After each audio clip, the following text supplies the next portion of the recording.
Hello friends, I am Mudassir Hamid. Welcome to radiance biology classes. पिछले video में हमने बात की थी एक्वायर्ड इम्यून सिस्टम की। हमने बोला था एक्वायर्ड इम्यून सिस्टम के 3 कंपोनेंट्स होते हैं, lymphocytes, antigen presenting sales and antibodies. Antibodies के टाइप्स हमने बताए थे, एंटीबॉडीज आर 5 टाइप्स। देन हमने functioning of lymphocytes, antigen presenting sales, ये हमने एक्सप्लेन किया था। फाइनली हमारे इस चैप्टर में 2 चीजें बच गई थी, functions of antibodies and then types of immunity, that is active and passive immunity, right. Let us first discuss about the functions of various antibodies. पहली वाली एंटीबॉडी जो हम यहां पर डिस्कस करेंगे that is IgA, immunoglobulin A, या हम बोल सकते हैं एंटीबॉडी A। प्रीवियस लेक्चर में हमने बताया था एंटीबॉडी ए में हैवी चेन्स जो होती हैं दे आर 2 अल्फा चेन्स, और लाइट चेन्स या तो kappa चेन्स हो सकती हैं या लैम्डा चेन्स हो सकती हैं, right. Let me tell you little bit about this antibody IgA। This antibody is predominantly found in, ज्यादातर इसका प्रेजेंस होता है different body secretions।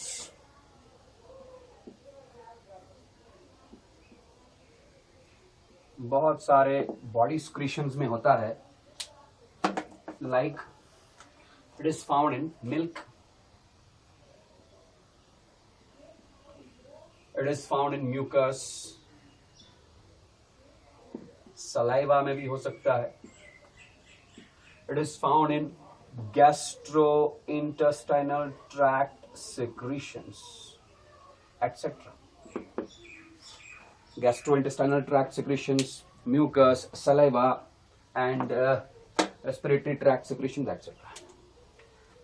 इस एंटीबॉडी की खास बात यह है कि this antibody is abundantly present in milk. It is present in milk. Milk बोले तो मदर्स मिल्क। इसका मतलब ये हुआ कि अगर बेबी माँ का दूध पी रहा है, मदर्स मिल्क कंज्यूम कर रहा है, तो मिल्क के थ्रू इस बेबी के अंदर एंटीबॉडी IgA आ गई, and this antibody IgA will give a type of immunity to this newborn baby, right. This type of immunity which is naturally transferred from the mother to the newborn baby via this milk is known as natural passive immunity, right? So this antibody is present in milk and it can give protection, it can give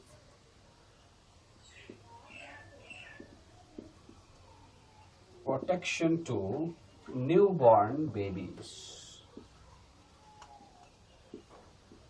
It is an example of passive natural immunity, right? One more thing you need to remember here is it is the second most abundant antibody among all other 5 types. जितने भी 5 types हैं, पांचों में से सबसे ज्यादा IgG antibody होती है और दूसरे नंबर पर होती है IgA। The second one is IgG, immunoglobulin G या एंटीबॉडी G। आपको पता है कल मैंने आपको पिछले वीडियो में बताया था कि IgG एंटीबॉडी में जो हैवी ग्लाइकोप्रोटीन चेन्स, जो हैवी पॉलीपेप्टाइड चेन्स होती हैं, they are immunoglobulin, they are gamma chains, 2 gamma chains and 2 lambda chains or 2 kappa chains, right? This is the, अभी मैंने कहा, most abundant antibody of all other 5 types। 5 में से सबसे ज्यादा concentration में यही वाली एंटीबॉडी होती है, and it is found in blood plasma।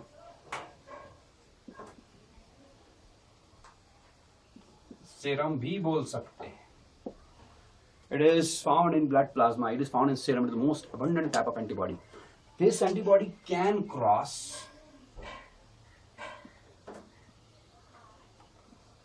placenta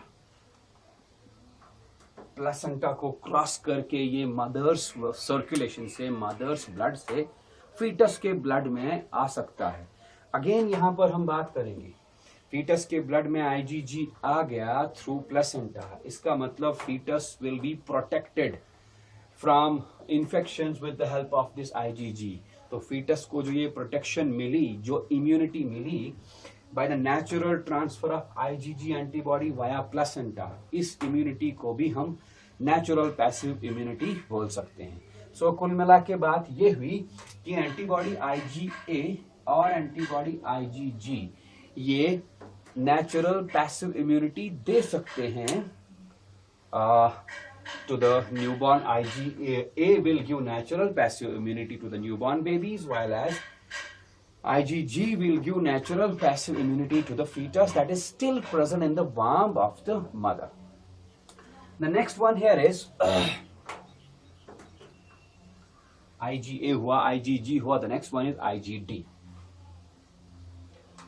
immunoglobulin D, antibody D. इस एंटीबॉडी में एज यू नो, मैंने पिछले लेक्चर में बोला है आपको, इसमें जो हैवी चेन होती है that is 2 delta heavy chains are present and lambda chain 2 या kappa chain 2, right.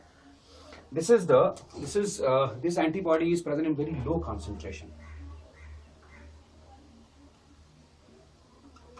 Very low concentration, सबसे बहुत कम कॉन्सेंट्रेशन में ये एंटीबॉडीज होती है and these are found on the surface of the blood B cells, attached on the surface of B sales.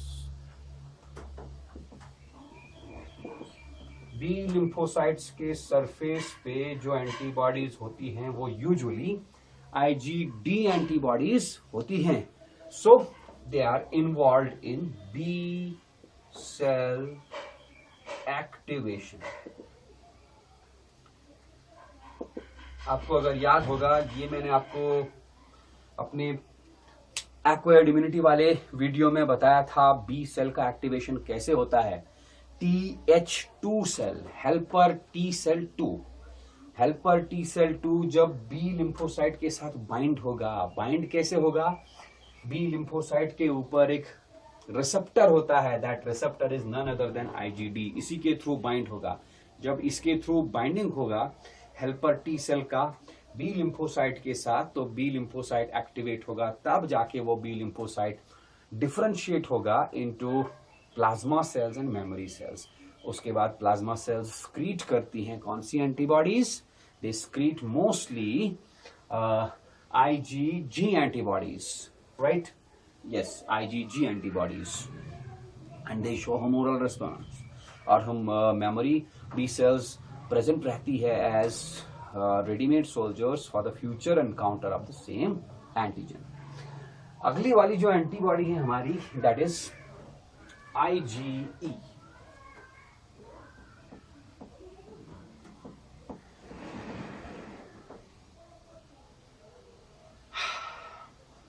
IgE antibody में जो हैवी चेन्स होती हैं दे आर 2 एप्सिलॉन चेन्स, और light chains are either lambda chains और kappa chains. तो let us discuss a little bit about IgE। IgE antibody is present in very low concentration, in fact lower than IgD। They are present in low concentration। मैं लिखूं bracket में lower than IgD। ये आप पहला point इनके बारे में याद रखेंगे, राइट। दूसरा पॉइंट आप याद रखेंगे, these are responsible for immediate hypersensitivity reactions। Immediate hypersensitivity reactions का मतलब है allergic reactions। They aid in allergic reactions, they function during allergic reactions, right? Allergic reactions like asthma,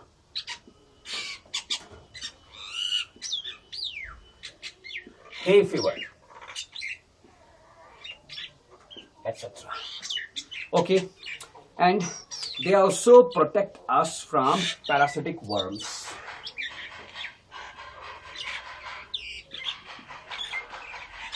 They protect us from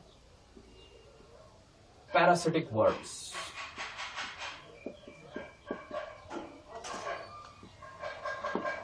Okay, the last one is IgM.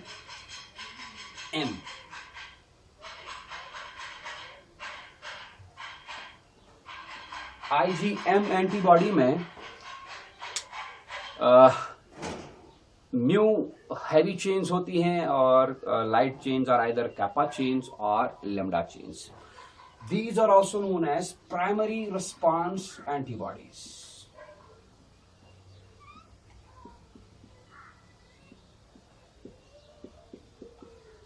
मतलब पहली बार जब body में pathogen आया, उस pathogen को एलिमिनेट करने के लिए जो प्राइमरी इम्यून रिस्पॉन्स जनरेट होगा, primary immune response with the help of antibodies, यानी कि जो humoral response, primary humoral response generate होगा, उसमें पहले जो एंटीबॉडीज बनेंगी they are IgM antibodies, right. They are pentameric antibodies.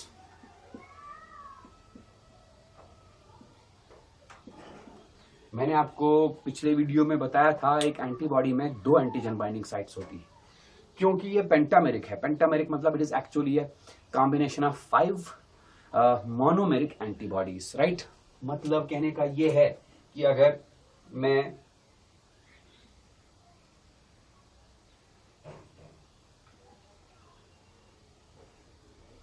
इस एंटीबॉडी को कुछ इस तरह से ड्रॉ करूं, like this,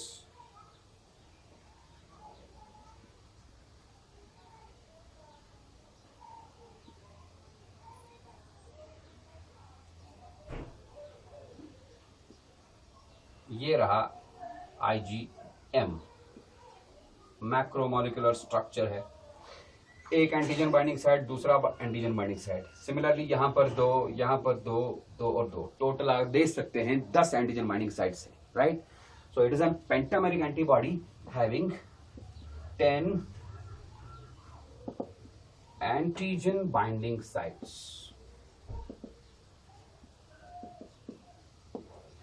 Okay, so you can say that it's a macromolecule. बहुत ही बड़ा मॉलिक्यूल है, ठीक है. It is acts as an opsonin.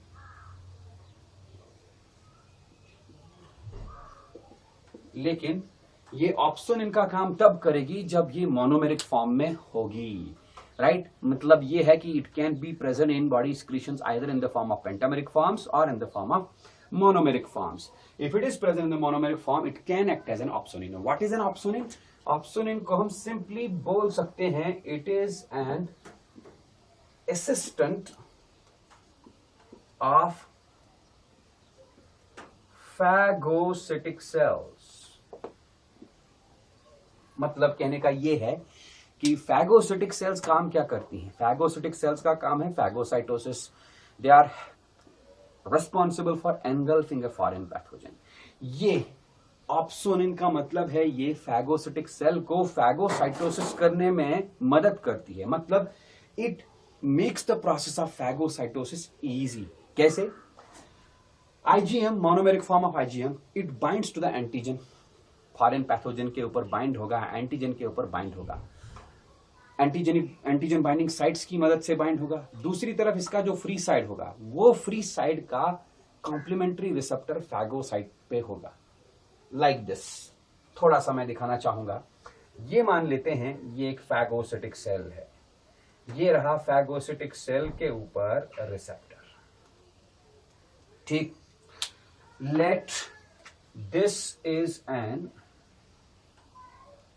monomeric antibody. This monomeric antibody is IgM.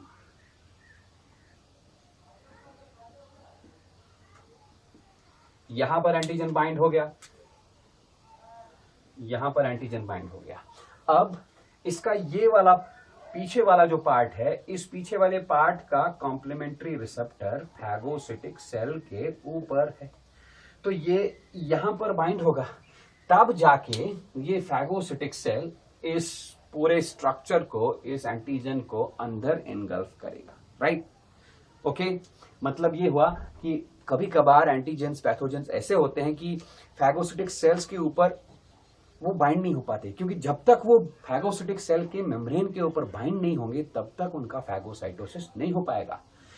ऐसे वाले पैथोजेंस को फैगोसाइटोस करने के लिए इस फैगोसिटिक सेल को किसी असिस्टेंट की जरूरत पड़ती है।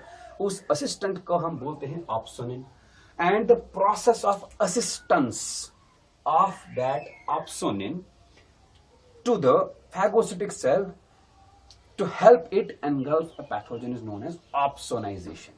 ये मोनोमेरिक IgM का काम है। हालांकि कुछ और एंटीबॉडीज भी ऑप्सोनिन का काम कर सकती हैं, but this IgM is regarded as the most potent opsonin. Okay, इसके बाद हम बात करेंगे इसी चैप्टर के लास्ट टॉपिक की, that is types of immunity, right.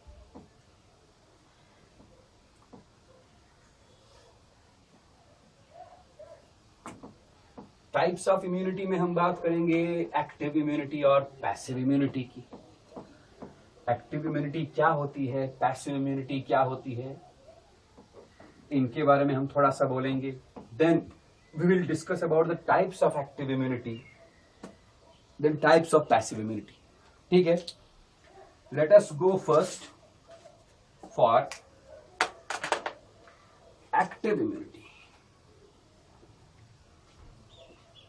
Types of immunity.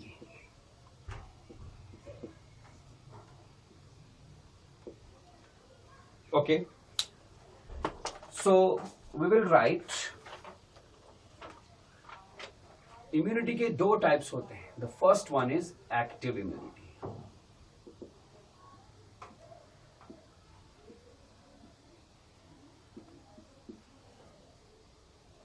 क्या है एक्टिव इम्यूनिटी, पहले हम इसका डेफिनेशन बताते हैं।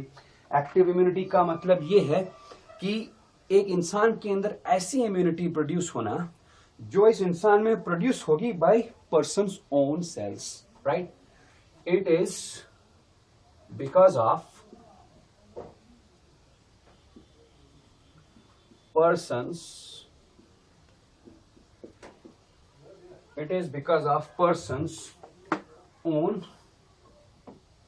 सेल्स। कौन से सेल्स? Immune cells. कौन से इम्यून सेल्स? Lymphocytes,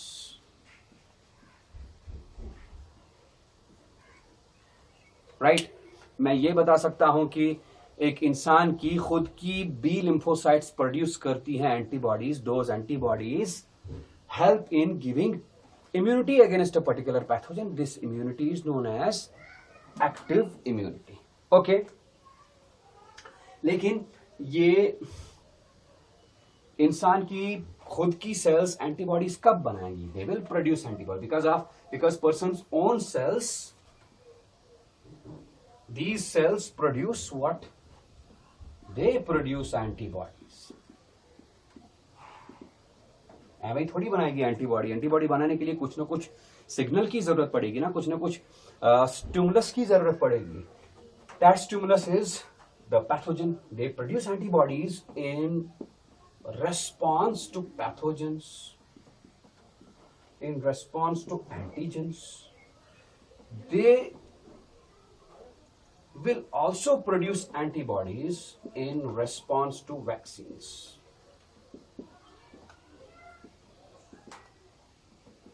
Right? फिर से मैं रिपीट करूंगा कि एक्टिव इम्यूनिटी कौन सी इम्यूनिटी होती है? It is that type of immunity in which a person's own cells, person's own lymphocytes produce antibodies, but those antibodies are produced in response to antigens और इन रेस्पॉन्स टू वैक्सीन्स। मतलब अगर इंसान की body में antigen आया, pathogen आया, तो B lymphocytes activate होंगे। कैसे एक्टिवेट होंगे? We have already discuss that.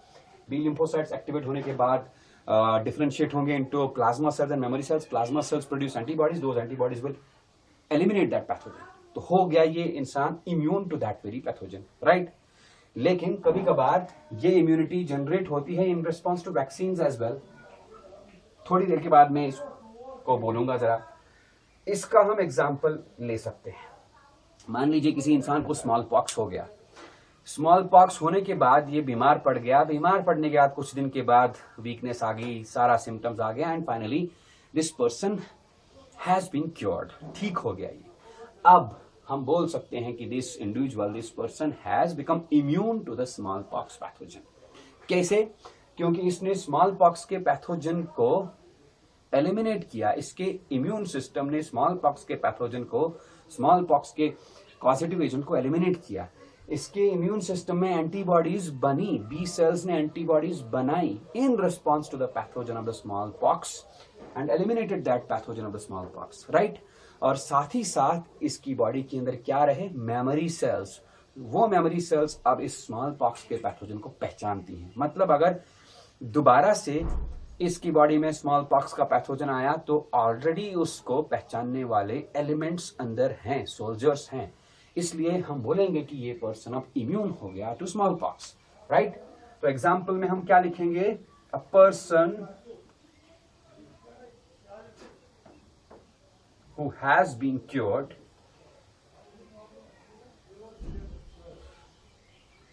of smallpox. This person can be regarded as immune to the pathogen of smallpox. दूसरा हमने कहा कि इंसान की खुद की सेल्स एंटीबॉडीज बना सकती हैं in response to vaccine. What are vaccine? Vaccine क्या है, थोड़ा सा हम इनके बारे में बात बोलेंगे। Okay, vaccines are of 4 types. Vaccine एक ऐसा प्रोडक्ट है, ऐसा सब्सटेंस है जो इंसान के बॉडी के इम्यून सिस्टम को स्टिमुलेट करके इम्यून रिस्पॉन्स जनरेट कराएगा against a particular pathogen, right. Vaccine are following types. First one is bacterial vaccines.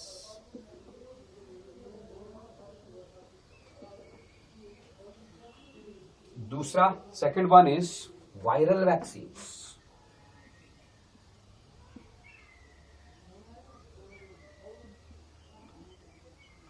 Third one is bacterial products.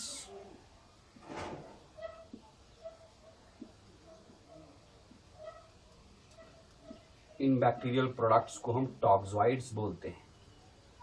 और चौथा और लास्ट वाला कैटेगरी जो वैक्सीन्स का है, दैट इज सब यूनिट वैक्सीन।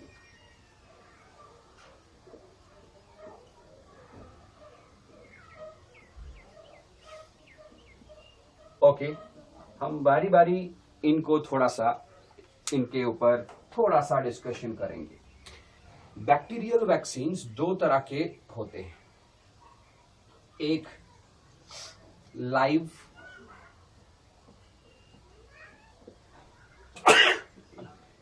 बैक्टीरियल वैक्सीन्स,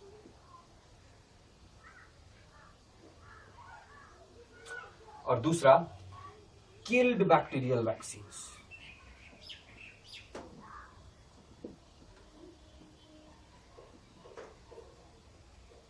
नाम से ही पता चलेगा कि क्या सीन है। लाइव बैक्टीरियल वैक्सीन, जिंदा है बैक्टीरिया। फिर इसको हम वैक्सीन के तौर पर इस्तेमाल कैसे कर सकते हैं? इट इज लाइव, जिंदा है, बट इसको कमजोर किया गया है। इट हैज बीन वीकन्ड, या हम आसान भाषा में ऐसे बोल सकते हैं कि इसकी पैथोजेनिसिटी को खत्म किया गया है। हाँ, इसमें एक एबिलिटी मौजूद है, जब ये बॉडी के अंदर जाएगा, it has got the ability to stimulate the immune system, right. So we can say that live bacterial vaccines are those vaccines whose pathogenicity has been removed and whose immunogenicity मतलब ability to generate an immune response, whose immunogenicity is present in them, right? इसका हम example लिख सकते हैं BCG, Bacillus calamitigurine, right?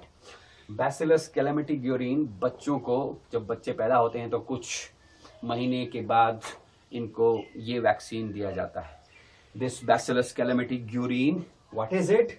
It is a live bacterial vaccine, but this live bacterial vaccine, this BCG is weakened, कमजोर किया हुआ. ऐसे weekend कमजोर जिंदा पैथोजेंस को हम वैक्सीन के तौर पर यूज कर सकते हैं, क्योंकि इनमें पैथोजेनिसिटी नहीं होती, ये कमजोर होते हैं, या इनको हम बोल सकते हैं एटेन्यूएटेड वैक्सीन्स, राइट. दूसरा killed bacterial vaccine. Killed bacterial vaccine मतलब बैक्टीरियम को ही लिया, इस बैक्टीरियम को मारा गया है, then this bacterium, killed bacterium has been, the body of the killed bacterium has been used as a vaccine. इसका एग्जाम्पल आप लिख सकते हैं TAB vaccine for enteric fever. तो क्या है ये TAB वैक्सीन? TAB का फुल फॉर्म है typhoid, paratyphoid A and B. मैं यहां लिखूं typhoid, paratyphoid A and B. ये वैक्सीन दिया जाता है इंसान को against enteric fever, right. Then there is second category of vaccines, that is viral vaccines. Viral vaccines भी दो तरह के होते हैं, सेम बैक्टीरियल वैक्सीन्स की तरह. These are also of two types. First category is live, जिंदा लेकिन कमजोर किए हुए ऑर्गेनिज्म को हम बोलते हैं attenuated. Live attenuated viral vaccines.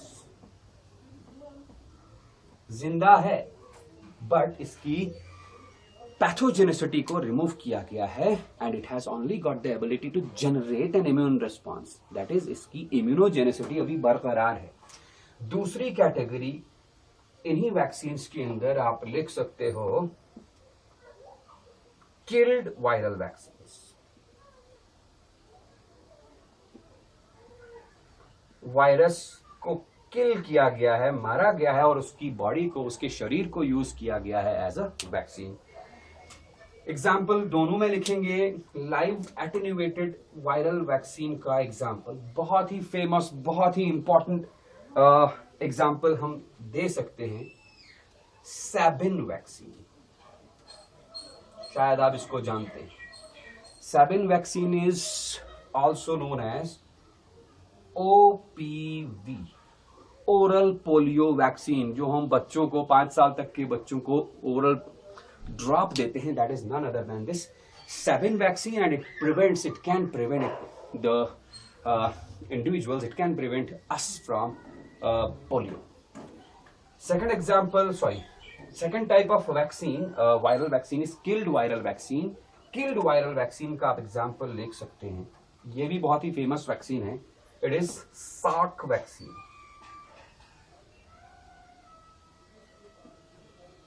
Salk vaccine is also used against polio. It is also known as IPV, intravenous polio vaccine. मतलब एक ऐसा वैक्सीन भी है पोलियो के खिलाफ जो इंजेक्शन के तौर पर इस्तेमाल किया जाता है, right. Then the next category of vaccines is bacterial toxoids.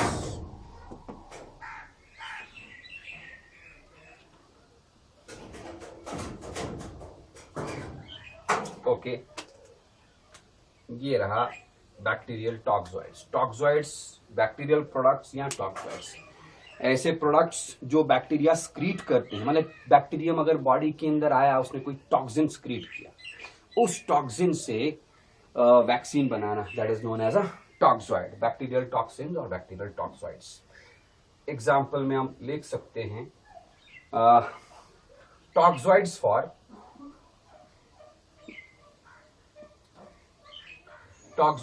diphtheria, toxoids for diphtheria and tetanus.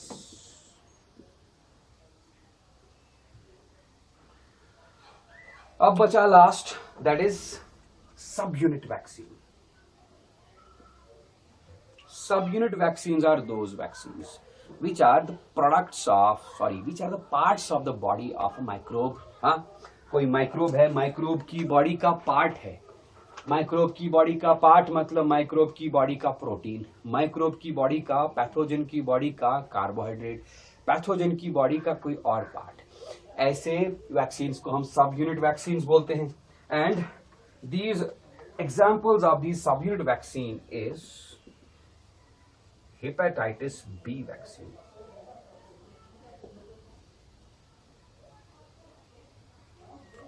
right? These are the 4 types of vaccines which provide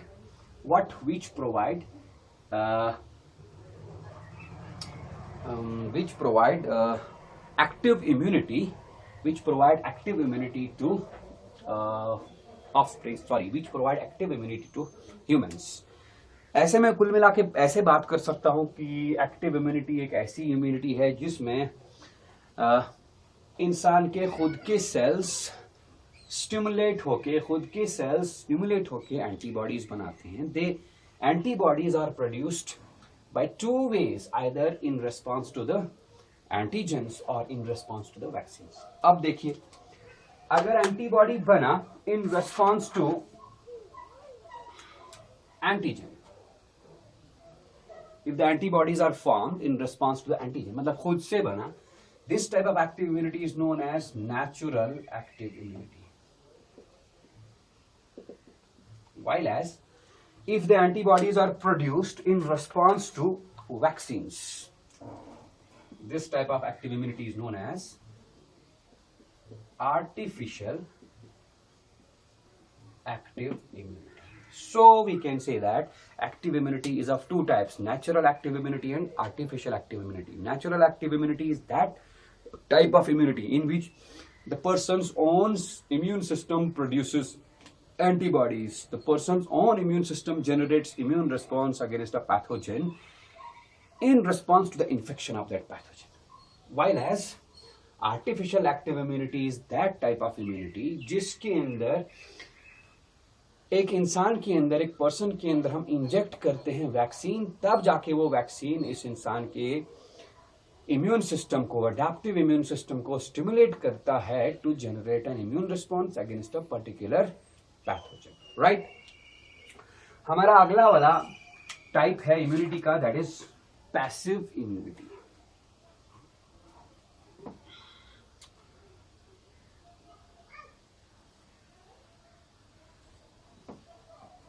passive immunity ऐसी वाली इम्यूनिटी है जिसमें इंसान के खुद के इम्यून सिस्टम के सेल्स एंटीबॉडीज नहीं बनाते, जिसमें इंसान अपना खुद का immune system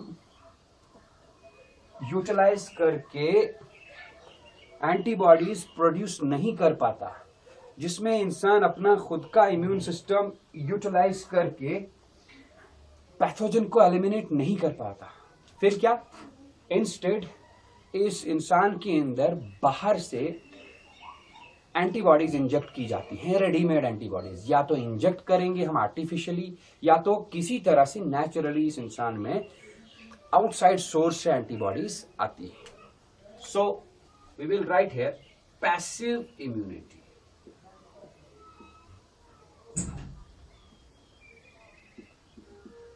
Passive immunity is that type of immunity in which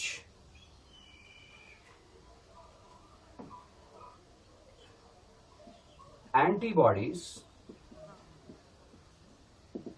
from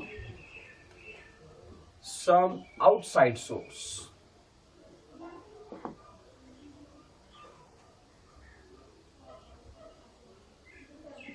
are transported into the person's body. यही एंटीबॉडीज जो बाहर से इस इंसान की बॉडी के अंदर आई, यही एंटीबॉडीज इस इंसान को एक पर्टिकुलर पैथोजन से बचाता है। लेकिन इस इम्यूनिटी का एक ड्रॉबैक है। क्या drawback? It is short lived, long lasting नहीं है। In contrast active immunity is long lasting, और उसका कोई साइड इफेक्ट भी नहीं है। इसका साइड इफेक्ट हो सकता है, it can have some side effects, right. Active immunity की तरह इसके भी दो टाइप्स है। कौन कौन सा? The first one is natural active immunity, sorry natural passive immunity.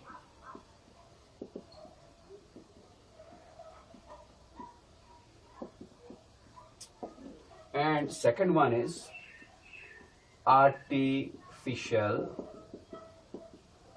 passive immunity. Okay, natural passive immunity के मैं दो एग्जांपल्स दे चुका हूं अभी थोड़ी देर पहले। पहला example mother's milk. Mother's milk contains an antibody. The name of that antibody is IgA. जब एक न्यूबॉर्न बेबी मदर्स मिल्क पीता है, कंज्यूम करता है, तो एंटीबॉडी IgA उसकी बॉडी के अंदर आ जाती है, and this IgA provides this newborn baby a type of immunity. That immunity is passive immunity. क्यों पैसिव इम्यूनिटी? क्योंकि इसमें इस न्यूबॉर्न बेबी का खुद का इम्यून सिस्टम एंटीबॉडीज नहीं बनाता है, बल्कि बाहर से आती है, right. It is natural because ये खुद ब खुद होता है, हमने इंजेक्टेबल या हमने सिरिंज लेके इसको इंजेक्ट नहीं किया। Another example is antibodies that can cross placenta. ये भी हम अभी बोल चुके हैं। कौन सी एंटीबॉडी प्लेसेंटा क्रॉस करती है? That is antibody IgG। जब प्लेसेंटा क्रॉस किया IgG एंटीबॉडी ने, this IgG antibody reaches the blood of the fetus. तो फीटस को ये IgG एंटीबॉडी प्रोवाइड करती है इम्यूनिटी। कौन सी इम्यूनिटी? अगेन पैसिव इम्यूनिटी, क्योंकि ये नेचुरली होता है। It's a natural case of natural passive immunity. Let us talk about artificial passive immunity. Artificial passive immunity में पेशेंट के अंदर, इंसान के अंदर रेडीमेड एंटीबॉडीज इंजेक्ट की जाती है। Readymade antibodies are injected into a person's body. Okay, अब ये रेडीमेड एंटीबॉडीज लाई कहां से जाती है? इनको बनाने का एक प्रोसीजर है। कोई स्ट्रांग एनिमल लिया, राइट, उस एनिमल के अंदर, स्ट्रांग एनिमल यूजुअली हॉर्स लेते हैं, इस हॉर्स के अंदर एक पर्टिकुलर पैथोजन स्मॉल क्वांटिटी में इंजेक्ट किया जाता है, कोई एंटीजन इंजेक्ट किया जाता है, राइट। ये हॉर्स, ये स्ट्रांग एनिमल थोड़ा सा बीमार होगा, लेकिन बीमार होने के बाद ये रिकवर भी होगा। रिकवर होते होते इसके ब्लड के अंदर इस पर्टिकुलर एंटीजन के अगेंस्ट एंटीबॉडीज बनी होंगी, राइट। फिर ऐसे ही दूसरा डोज दिया जाता है, दूसरा डोज इससे थोड़ा ज्यादा क्वांटिटी में दिया जाता है। अगेन ये बीमार होता है, लेकिन पहली बार जितना बीमार नहीं होता, जल्दी रिकवर होता है। अगेन इसके ब्लड में एंटीबॉडीज बनती हैं, अगेंस्ट ऑलरेडी एंटीबॉडीज मौजूद होती हैं और एंटीबॉडीज बनती हैं अगेंस्ट दिस पर्टिकुलर पैथोजन। फिर फाइनली क्या जाता है, इस स्ट्रॉन्ग एनिमल से, इस हॉर्स से या इंसान के ऊपर भी ये किया जा सकता है। तो इस एनिमल से ब्लड एक्सट्रैक्ट किया जाता है, ब्लड विथड्रॉ किया जाता है, एंड दैट ब्लड इज फ्रैक्शनेटेड, उससे सीरम बाहर निकाला जाता है, and that serum contains antibodies against that very pathogen, right. अगर वैसा वाला पैथोजन किसी इंसान को कभी अटैक किया, इन्फेक्ट किया, तो ये वाली एंटी सीरम हम उस इंसान के अंदर इंजेक्ट कर सकते हैं, बिकॉज दिस एंटी सीरम जो हमने बनाया हुआ है, इसके अंदर एंटीबॉडीज ऑलरेडी हैं अगेंस्ट दैट वेरी पैथोजन जो इंसान को इन्फेक्ट किया हुआ है। हाँ, क्विक रिलीफ देगा ये, because passive immunity gives a quick relief, but that quick relief is not long lasting. क्यों लॉन्ग लास्टिंग नहीं है? क्योंकि ये एंटीबॉडीज कुछ टाइम के बाद डिटीरियोरेट हो जाती हैं बॉडी में. Okay, it was all about this immunity and types of immunity, how the immune system is functioning, various components of immunity, immune system, antibodies, etc., etc. Okay, thank you.